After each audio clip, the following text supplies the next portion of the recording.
దేవుని యొక్క స్వకీయ సంతానమైనటువంటి జనమై ఉన్నారు. నేను ఒక సందర్భం మీకు జ్ఞాపకం చేస్తాను. దేవుడట సకల జనుల్లో తన కోసం ఒక జనం కోరుకున్నాడంట. నాకు ఒక జనం ఉండాలి, భూమి మీద చాలా జాతులు ఉన్నాయి, ఆ జాతులలో నాకు ఒక ప్రత్యేకమైన జాతి, నా సొంత జనం అనుకున్నవారు నాకుంటే నా నామమును వాళ్ళు అనేక మందికి తెలియపరుస్తారు అని దేవుడేమనుకున్నాడంటే తన కోసం ఒక జనం కావాలనుకున్నాడట. దేవుని స్తోత్రం. అది దేవునికి ఆ ఆలోచన రావడం ఎంతో గొప్ప ఆలోచన. అనుకుని ఏం చేశాడంటే ఏ జనాన్ని నేను ఏర్పరచుకోవాలని చెప్పి ముందు ఐగుప్తీయుల్ని వెళ్ళి అడిగాడంట.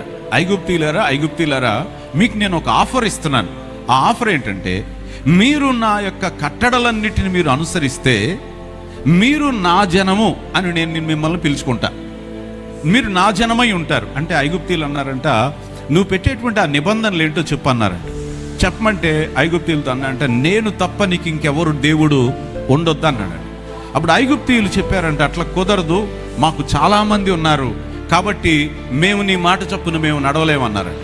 అప్పుడు దేవుడు అన్నట్టు, ఓకే మీరు నడవలేరన్నారు కదా అని చెప్పి మరి ఇంకొకళ్ళ దగ్గరికి వెళ్ళి అడిగాడంట దేవుడు.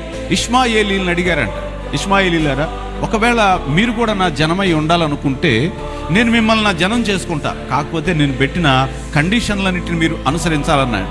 ఇష్మాయేలీలు అన్నారంటే సరే నీ కండిషన్లు ఏంటన్నారంటే, నీవు నీ పొరుగువానికి విరోధంగా నీవు అబద్ధ సాక్ష్యం పలకూడదు, నీ పొరుగువానిది ఏది నీవు ఆశించకూడదంటే ఇష్మాయేలీయుడు అన్నంట, అది నా వల్ల కాదు, ఎందుకంటే నా హస్తం ఎప్పుడు కూడా నా సహోదరుడికి విరోధంగానే ఉంటుంది, నేను ఎప్పుడు విరోధిగానే ఉంటాను, కానీ ఎవరితో సహవాసం నేను చేయను, నా మనసుకు దానికి కుదరదు అన్నాడు.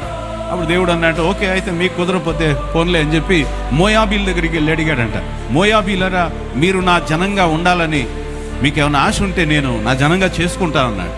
వాళ్ళు అన్నారంటే మరి దీనికి ఏమైనా కండిషన్లు ఉన్నాయా అన్నారంట. అడిగితే దేవుడు అన్నాడంట, నువ్వు వ్యభిచరించకూడదు అన్నాడంట. అప్పుడు మోయాబీలు అన్నారంట, చాలా కష్టమైన పని ఇది, ఎందుకంటే మేము లోతు యొక్క కుమార్తె సంతానమై ఉంటున్నాం, దేవుడు వారిని ఎందుకు ఎన్నుకున్నాడని. అప్పుడు ఇశ్రాయేలు దగ్గరికి వెళ్ళి అడిగాడంట దేవుడు, ఇశ్రాయేలీలారా మీరు నా మాటలను అనుసరించి నా జనంగా ఉండటానికి మీకు ఇష్టంగా ఉంటే నేను మిమ్మలను నా స్వకీయ జనంగా చేసుకుంటాను అన్నాడు.